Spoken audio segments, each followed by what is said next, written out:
I was kneeling in the cold, fluorescent-lit hallway of the hospital, one hand on my daughter's trembling fingers, the other clenched into a fist so tight my nails cut into my palm. Her lips were blue, her breathing shallow.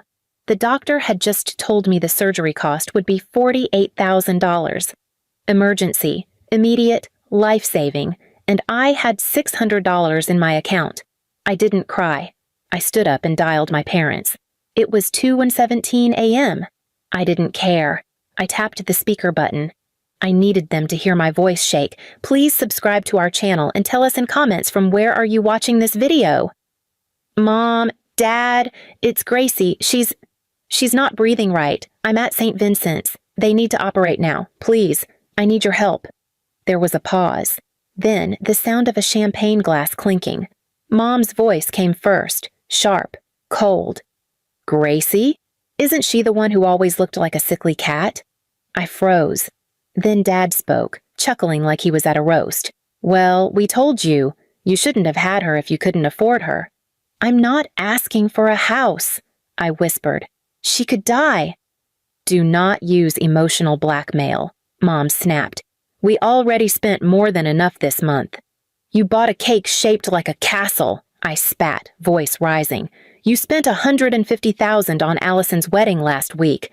The goddamn napkins had Swarovski crystals. She's worth it, Dad said, voice firm. She brings pride to this family. And I don't? My voice cracked. You left your husband. You work part-time at a bookstore. You're a single mother. I'm a survivor, I whispered. No, you're a burden, Mom said flatly. You've always been. I stood there, shaking, while my daughter whimpered beside me. And then they hung up. No explanation, no goodbye, no question about her condition. I remember walking to the end of the corridor and sitting beside the vending machine, staring at the floor as my knees gave out. My daughter, 6 years old, with her unicorn pajamas soaked in sweat, was lying in a bed with machines hooked to her chest. I could still hear the beeping, steady, fading. Nurses passed, doctors rushed by. But in my head, it was just their voices looping on repeat. You're a burden. She's not worth it. We already spent enough. The next morning, I walked out of the hospital with Gracie in my arms, against medical advice. I couldn't afford the down payment to keep her in ICU. I didn't even have enough to cover the night's stay. I told the nurse I'd figure something out. She didn't believe me. I carried my baby through the snow, and with each step, I made a vow in silence. They would regret every dollar they wasted on glitter and wine, every cruel word, every laugh they shared while my daughter fought to breathe. Revenge wasn't a choice anymore. It was my oxygen, but revenge wouldn't come through screaming or begging. It would come when they least expected it. First, I had to disappear from their radar. No calls, no updates. I blocked them both. I vanished. I knew they wouldn't care. Not yet. They were still riding high on wedding applause, on the perfect daughter fantasy they built around Allison, my sister, the shining sun of our family. The same Allison who hadn't visited me once since I left my abusive ex, the same Allison who posted photos of her 12K heels while I reused tea bags twice. I moved into the cheapest rental I could find in a nearby town. Gracie slept beside me on a mattress on the floor. I sold every gold bangle my mom ever gifted me for appearances. I took on night shifts at a local warehouse while teaching kids English online during the day. I ate leftovers from restaurant bins for weeks, and I saved every cent because revenge requires patience and pain, and I had both in abundance. Then, one day, just a week after Gracie turned 7, I received a card in the mail, gold trim, red wax seal, a formal invitation to celebrate Allison and Charles's 1-year wedding anniversary. It was addressed to me, no mention of Gracie, just, bring yourself if you've finally cleaned up. I laughed. Then I burned it. But I didn't ignore it, because some traps are worth setting, and I was ready to make them walk into it barefoot, with their perfect polished lies crumbling in front of everyone they'd ever tried to impress, because they thought they'd buried me in shame. But I was the storm they forgot to board the windows for. 2 weeks before the big anniversary party, I did something I hadn't done in over a year. I called my sister. She picked up on the second ring. Laughing, loud music in the background, probably dress shopping for yet another celebration built on my parents' wallet and her shallow charm. "Wow," she said, half mocking. "Still alive?" I smiled. "I heard about the anniversary," I said. "I was thinking maybe I could come." Silence. Then a scoff. "Why? You finally bought a real outfit that isn't from a thrift store?" I miss you guys," I said softly, laying the bait with every word. "I want to be part of the family again, even if it's just for one night." She chuckled. "Fine, but don't expect anyone to talk to you, and don't bring your sick kid. No one wants to hear her cough through speeches." I didn't reply, because what I was planning needed silence. Silence, strategy, and truth. Over the next 14 days, I became someone else. I borrowed a navy dress from a coworker, cleaned my face up, brushed out my hair, and more importantly, I gathered everything I'd been collecting in quiet for the past year. Bank statements, wedding invoices, screenshots of my parents' public boasts. Paid in full. Our Allison deserves only the best. Audio recordings, old voicemails, Mom laughing.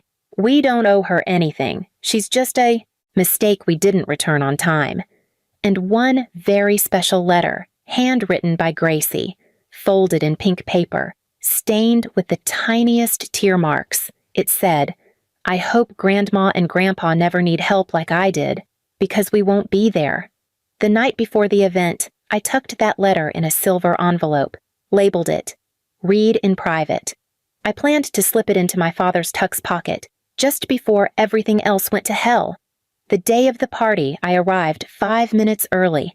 Their house was blinding, strings of crystal lights, a live violinist on the porch, tables decorated with white lilies and gold charger plates, people laughing in manicured clusters, all the family friends they cared more about impressing than protecting their own granddaughter from dying. Allison wore a pearl-studded gown like it was her second wedding. Dad was in a tailored tux, shaking hands. Mom stood near the entrance, holding a glass of champagne and making sure no guest ever saw her frown. When she saw me, she blinked twice, then smirked. "I'm surprised you came," she said. "I figured I could witness what 150K buys," I answered. "You should take notes," she said, "in case your daughter ever lives long enough to walk down an aisle." The air stung, my nails dug into my palm, but I smiled. "Thanks for the invite, Mom." She rolled her eyes and walked off. I found a corner seat hidden from view, but with a perfect angle to the stage. I waited through the toasts, the laughter, the fake stories about family values and support systems. Then the lights dimmed. Allison and Charles were seated at the center. The host tapped the mic. "We'd like to take a moment to reflect on what this year of marriage has meant, but more importantly, to honor the parents who made this dream possible." Everyone clapped. My parents stood. $150,000, the host said proudly. "That's what true love looks like." A spotlight hit my parents. They smiled like royalty. And then I moved. I walked quietly to the side of the stage, my heels clicking softly on the polished floor. I handed the technician a USB.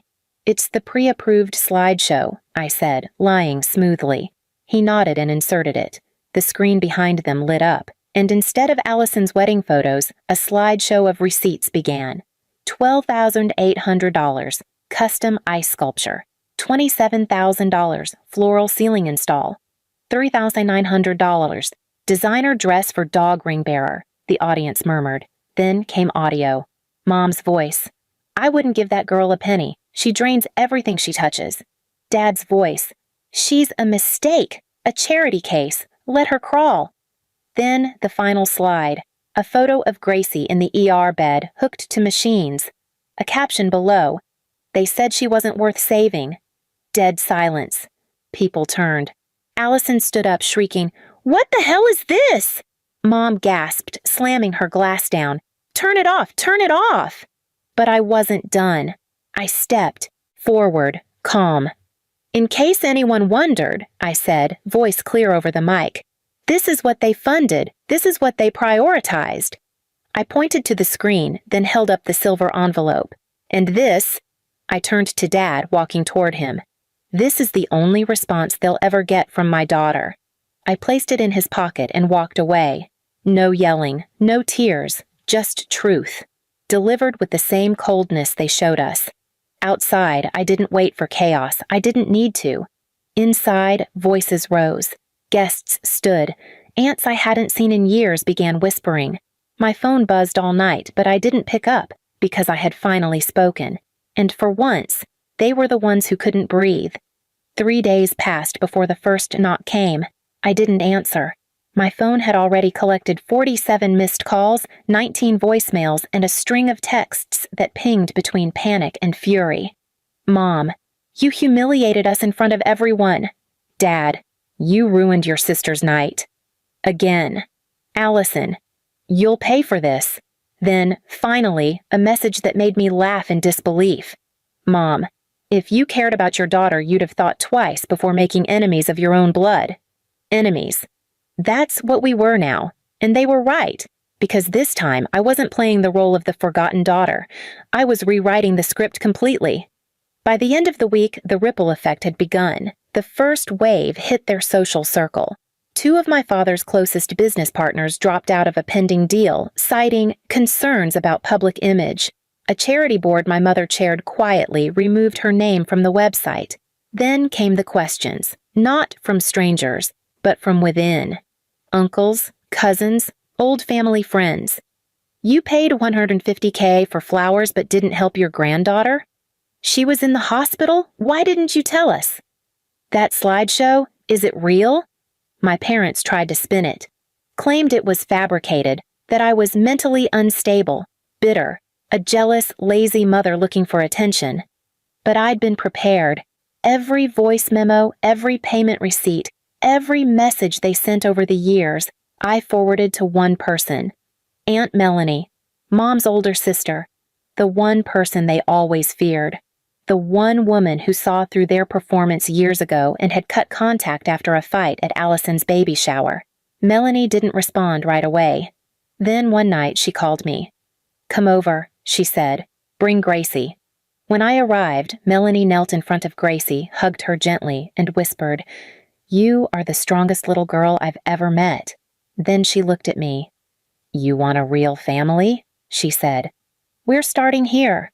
That was the first domino in the final collapse, because Melanie didn't just believe me. She had money, influence, and decades of stories she'd buried to keep the peace.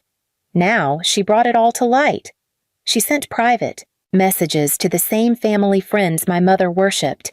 She leaked the wedding invoices, attached photos of Gracie's hospital reports. She even shared an old recording of my mom from years ago, calling me a parasite, at a family brunch while smiling across the table at me. By the end of the month, their reputation wasn't just cracked, it was shattered. They didn't get invited to the neighborhood gala. A planned feature in a local magazine about family philanthropy was pulled. Even Allison's husband Charles stopped posting her on social media, and one day, as I walked Gracie home from school, she turned to me and asked, Mom, will they ever say sorry? I paused. I don't think they know how, I said. She nodded slowly, then smiled. It's okay. We're not like them. And that was the moment I knew. I didn't need them to apologize, because their silence now, it wasn't power. It was punishment. But I wasn't done yet. One final message remained. For Gracie. On her birthday, I surprised her with a small box. Inside was a bracelet, not expensive, not flashy, but hand-carved with 2 words, Chosen Family. She stared at it, then at me. Tears filled her eyes. Does that mean we get to choose? We already did, I said, and we chose better. That night, we had cake with Melanie and a few good people who had never asked me to prove my worth. No gold chandeliers, no violinists, just laughter. And love. Meanwhile, across town, the mansion where my parents lived sat quiet and dark, their phones still buzzed with silence, their mailbox filled with returned invitations, and the last letter they ever received? From Gracie, crayoned across a torn piece of notebook paper. You didn't save me, so I saved myself, and now I save Mom too. No signature, no need.